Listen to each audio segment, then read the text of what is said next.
Hey guys, today I'm in Monte Carlo watching the Masters 1000 tournament.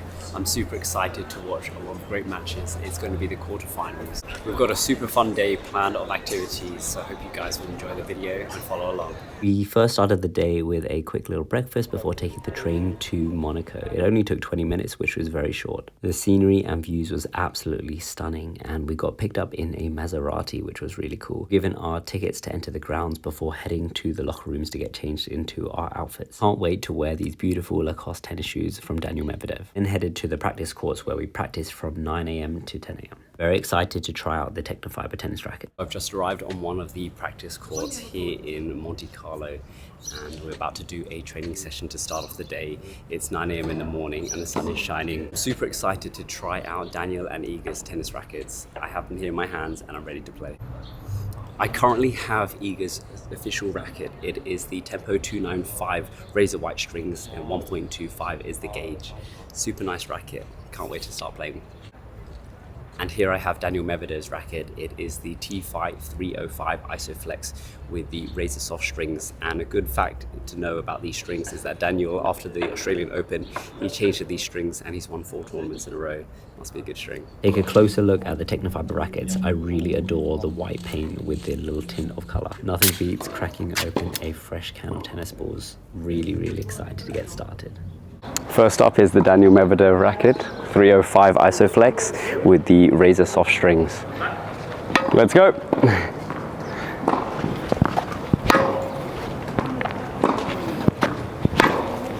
When playing with the racket, I found that I had plenty of control due to the 18-19 string pattern.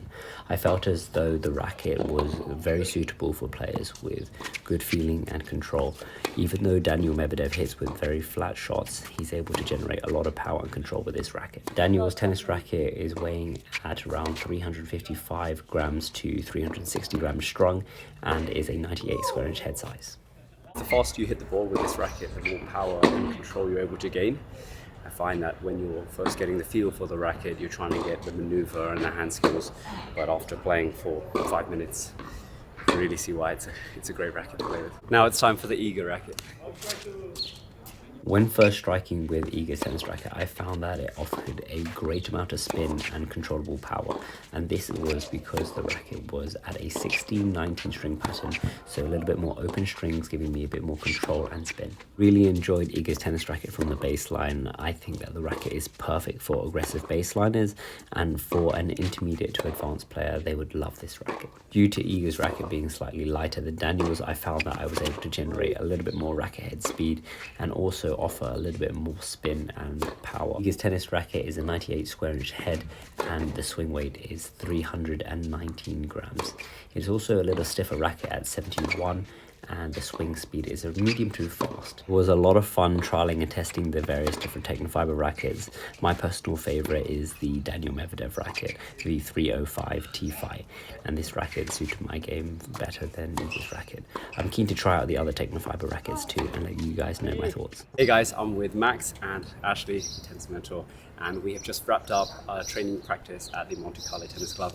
How did it go, guys? Awesome, the most beautiful place I've ever played at. Incredible. It was 3-0 against each other, so we need 2 more points to, We had an awesome training session on the courts and took a few photos at the end. We finished off with the Novak Djokovic bounce down game. Check it out now.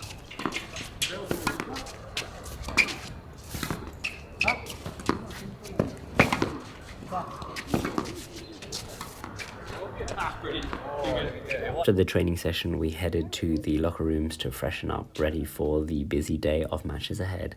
Honestly, some of the best breathtaking views I could ever imagine in Monte Carlo. So I've just freshened up and had a shower, and now we're going to head to the match courts to watch some tennis today. First up is Rublev against Struff. Just before we went on to watch the matches, we were greeted by Stefanos Tsitsipas and Hubert, and they were just warming up for their matches ahead. As Andre and Jan were warming up, we decided to head over to the Tecnifibre string department to check them out. Tecnifibre are the official stringing service for the Rolex Monte Carlo Masters, and this was an incredible experience where we got to to visit the shop and see what they were like in action. They said that they string on average 30 to 45 rackets a day per person, which is a lot of rackets. It was awesome that we got to see a little bit behind the scenes about how they got to take care of the rackets, and this was Daniil Medvedev's racket ready for his match. Just about to head on to the center court at the Rolex Masters, we had a Tecnifibre box very close to the court, which we had stunning views. Really enjoyed the close-up action of the professionals when playing. You were able to see them moving around the court very athletically, as well as see the intensity behind their shots. You can hear it in their grunts and the way that they're shuffling with their footwork. Andrei Rublev was very dominant in the match against Jan-Lennart Struff, and he won in straight sets. After the match, we decided to head off to lunch, and this was a very nice little cozy place close to the pool. The food in Monte Carlo was immaculate, and we had a 3-course seafood menu, delicious desserts too. After lunch, we had a short break where we got to take in the lovely views, and this is when we then had a tour of the Rolex Masters Monte Carlo, which was really cool opportunity to see some behind the scenes as well as get to know a little bit more about how the tournament was run.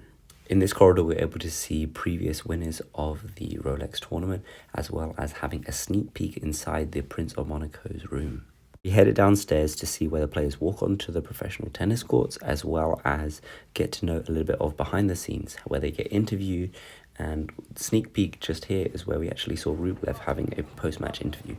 It was really cool as well with this view, as we got to see some doubles matches as well as meet some other professionals. Funnily enough, I bumped into Bjorn Borg, very nice chat with him, really nice guy. So that wrapped up the tour of the Monte Carlo Rolex Masters tournament, and that was a great experience seeing behind the scenes. We then headed to the practice courts where we saw Lorenzo Musetti warming up before his match. The environment was very warm and welcoming, and I had a lot of fun touring around the venue. Due to the tour and lunch, unfortunately we missed the match between Stefanos Tsitsipas and Taylor Fritz, but we got to go and watch the Daniil Medvedev versus Holger Rune match, which was super high level, and I really enjoyed the quality of their ball striking as well as their movement. I love the tenacity and fight that both the players possessed, and what was very interesting is that they have very different game styles. Medvedev standing a lot further behind the baseline and hitting much flatter balls, whereas Holger would step in to hit drop shots and also come to the net. Really enjoyed the side-on view when watching the tennis matches. You can see how athletically they're moving forwards when transferring their weights into their shots. I really felt as though I was within that match as I was so close to the action. Unfortunately, Daniil Medvedev lost the match in the end to Holger, and it was a great performance. After the match, we had a very short break before the Jannik Sinner versus Lorenzo Musetti match. We decided to head to the snack bars and also see some of the shops and what items they sell. The two young Italian professionals were battling it out on court, and Jannik Sinner was striking with really fierce, big, powerful shots. Really incredible speed that he was able to possess from his ground strokes. I love how Jannik Sinner dictated with his forehand and used a bit of variety to change it up as well. This was one of my favourite points of the match, where Jannik Sinner was able to run around and use his forehand and launching a really strong inside-in forehand, and I managed to capture it on the screens after. As you can see, he takes a lot of small steps before blistering a forehand inside-in. So close to the action, you can feel and hear the speed of that forehand. If you would like to see some more amazing tennis videos and pictures, please check out my Instagram, Tennis with Dylan. I'm a big fan of Lorenzo Musetti, and especially his awesome one-handed backhand. Unfortunately, he didn't bring his best performance today, even though he did beat Novak Djokovic yesterday. Sometimes professional players don't always have their best days, but hopefully we'll see more of him in the future. And here is the last point of the match where Jannik Sinner served it out. Really high-level performance and clinical work. Next is a short post-match interview. The Italian tennis is in a very good spot, so that's the most important. Thank you, grazie mille. I wish you the best for tomorrow.